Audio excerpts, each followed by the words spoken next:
బానిస బతుకులు 1000-1200 ఏళ్ల పాటు బానిస బతుకులు బతికాం. ఇంకా మనకి నిజంగా సిగ్గు లేకపోతే ఎట్లా? మనకి ఇంకా ఎన్నాళ్ళు ఇలా విడగొట్టుకొని మనం కొట్టుకొని ఇంకా ఎన్నాళ్ళు ఈ బతుకులు బతకాలి అనేది లేకుండా ఇలాంటి వాళ్ళు ప్రకాష్ రాజ్ రూపంలో వస్తారో, ఇంకొకరి రూపంలో వస్తారో, ఇంకొకళ్ళు వస్తారు. వెస్ట్రన్ కల్చర్ గొప్ప, భారతదేశం వేస్ట్ అని మాట్లాడతారు. అయితే ఇది ఇప్పుడు మొదలైంది కాదు, ఈ ప్రకాష్ రాజ్తో మొదలుపెట్టింది కాదు. ఆర్యన్ ద్రవిడియన్ థియరీ అనేది ముల్లార్ మొదలు పెట్టారు. ముల్లార్ అనే ఒక కథా రచయిత కథలు రాశాడు అనమాట.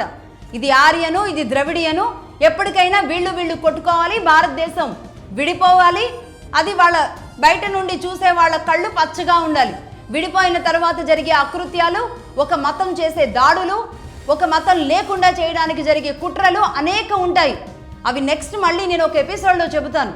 దీని వెనుక ఎంతమంది పుస్తకాలు రాశారు, ఆర్యన్ ద్రవిడియన్ థియరీని ఎంతమంది బలంగా తీసుకువెళ్ళాలనుకున్నారు.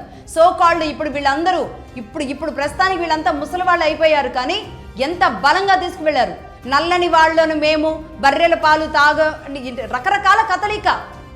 నల్లగా ఉన్నవాళ్ళు మేము ద్రవిడీలు, మేము బర్రె పాలు తాగుతాం, మీరు తెల్లగా ఉంటారు, మీరు ఆవు పాలు తాగుతారు. ఇదే భారతదేశంలో.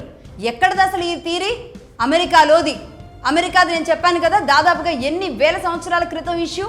దాన్ని తీసుకొచ్చి భారతదేశంలో కావాలని ఆర్యన్ ద్రవిడియన్ అని ఈ ముల్లార్ అనే ఒక కథా రచయిత రాసిన రాతలు అన్నమాట. ఆ రాతల్ని పట్టుకొని విర్రవీగిన మన తెలుగులో ఉన్న వాళ్ళు కూడా అనేక మంది ఉన్నారు. వాళ్ళ పేర్లు కూడా నేను ప్రస్తావించాను ఇప్పుడు. కానీ వీళ్ళందరూ కలిసి భారతదేశాన్ని ముక్కలు చేయడమే వాళ్ళ ఎజెండా. అందులో భాగస్థుడై ప్రకాష్ రాజ్ గారు కూడా అందులో ఒక భాగస్థుడే.